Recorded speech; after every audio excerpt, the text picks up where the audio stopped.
I rise today during National Police Week in strong support of the law enforcement community and the men and women I served with in my former career as a police officer, and as we all work together to protect our communities. Police service runs deep in my blood. In fact, both of my grandfathers were proud veterans. One of them, my abuelito, Cuauhtemoc Chavez, earned his citizenship in World War II, along with 2 Purple Hearts. My other grandfather, Gregory Evans, was a career naval aviator. He believed that service to this country wasn't just an obligation, it was a privilege. And that belief has shaped who I am today. From a young age, I was taught that truly loving this country means being willing to serve, to protect, and to sacrifice for it. And that lesson has stayed with me and led me to serve 12 years in the U.S. Army and the Colorado Army National Guard, and later to my 10 years of service with the Arvada Police Department. Wearing the uniform teaches you so much about leadership, about resilience and responsibility. It gives a deeper understanding and respect for the men and women who put themselves in harm's way for others. These are the people who don't just talk about courage and service, they live it. During my first term here in Congress, I've made it a priority to defend and honor our law enforcement officers, especially those who have given everything in the line of duty. The very first bill I introduced as a member of this House was about defending and uplifting our state and local law enforcement, the Uplift Act. This bill is about empowering law enforcement officers to do their jobs and keep our community safe by extending hold harmless protections to officers that work with federal law enforcement to remove people who are illegally present in our communities and who are committing other crimes. In fact, I found out just today that a friend of mine had lost a daughter, Caitlin Weaver, to an illegal immigrant who was driving over 90 miles an hour in a 45-mile-an-hour zone and created a fatal traffic accident. Unfortunately, the state that I represent, Colorado, continues to prioritize the protection of illegal immigrants who commit crimes over the safety of innocent American citizens like Caitlin. While Colorado has been a sanctuary state for nearly 6 years, the state legislature continues to handcuff police officers from cooperating with their federal law enforcement counterparts. Colorado also severely restricts local police officers from being able to even safely and orderly transfer a criminal to federal custody, which jeopardizes officer safety and results in our police officers being assaulted. My bill, the Uplift Act, would help fix this problem, and as a former cop, I will never stop advocating for the protection and well-being of law enforcement. While my first bill focused on defending law enforcement, my most recent one focuses on honoring law enforcement. As someone who's worn the badge, I know firsthand the sacrifice and commitment that the job requires. Law enforcement isn't just a profession, it's a calling. It takes a special kind of person to wake up every day knowing the risks, knowing the dangers, knowing that that might be their last day, and they still put on the uniform and go to work. John 15:13 talks about the greatest love that someone has is being willing to lay down their life for their friends. Police officers across our country embody that kind of love every single day when they go out and they protect our communities. When I think about this fundamental principle of law enforcement, I think about officers from my district. I think about folks like Weld County Sheriff's Deputy Sam Brownlee. A devoted husband, father, and stepfather, Deputy Brownlee was tragically shot and killed in the line of duty in 2010 during a struggle with a gang member.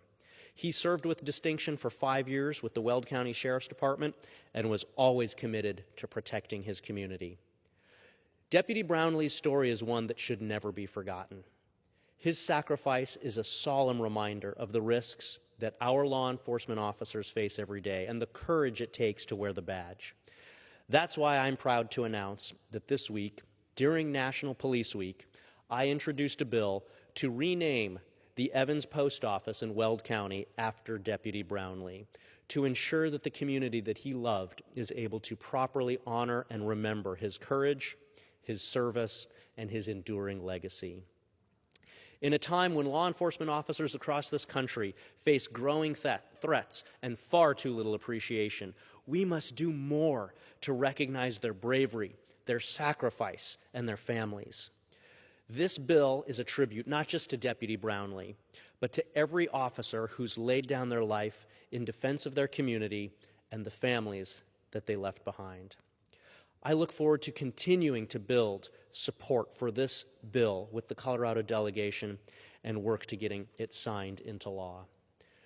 Part of my passion in doing this comes from one of these specific assignments that I had when I was a police officer.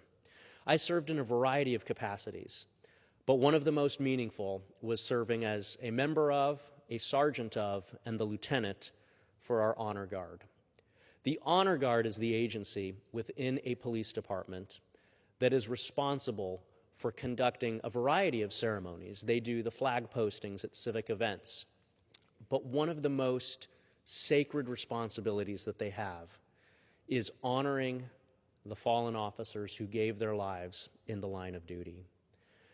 I served in that role for several years with my agency, and unfortunately I've buried more officers than I can remember, starting with Heath Gum of the Adams County Sheriff's Department and ending with Eric Talley from the Boulder Police Department.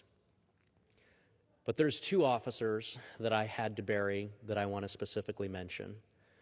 The first was my friend and coworker for 10 years, almost 10 years, Officer Gordon Beasley of the Arvada Police Department.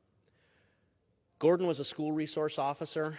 He was one of the nicest people that you would ever meet. In fact, before his ambush and murder, he actually was making the news because of his work as a school resource officer who took the time to personally ride his bike to school with a kid who was having some troubles at that school. Officer Beasley truly embodied what it meant to serve your community, to protect your community, and to work alongside with your community to make sure that everyone gets the best possible outcome that they possibly can. He had a life motto, and his life motto was find the good. Find the good in every person and in every situation. And even though he was a police officer and had to sometimes do things like put handcuffs on people and hold others accountable, Gordon Beasley lived by those words every single day. He was a pillar in the community who truly worked to find the good in every situation. Another officer from my agency, Officer Dylan Vakoff. Dylan was actually an Air Force veteran. He served for several years in the United States Air Force before he became a police officer. Dylan was actually an officer on one of the units that I commanded. He was one of my mobile field force officers. I remember training him to be able to go out and do the requirements of that special assignment. Dylan was unfortunately shot and killed on September 11th, 2022, while he was responding to an altercation that turned deadly. Dylan also had a motto that he lived by. I can't say it on the floor of this house, but the acronym for it is NFQ. It means never quit. Dylan was somebody who never quit. He never quit in his commitment to his country. He never quit in his commitment to his state, and Dylan never quit, even when he was called upon to make the ultimate sacrifice and lay down his life in defense of his community.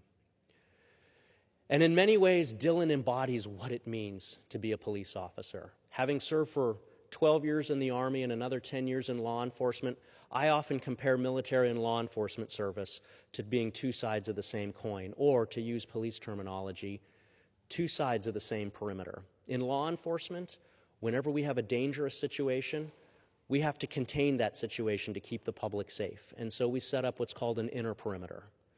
But we also want to make sure that the rest of the community does not go into that perimeter. So while you have an inner perimeter of officers who are containing the situation and who are focused inward, you have an outer perimeter of officers who are making sure that the innocents stay away from a potentially hazardous situation or area.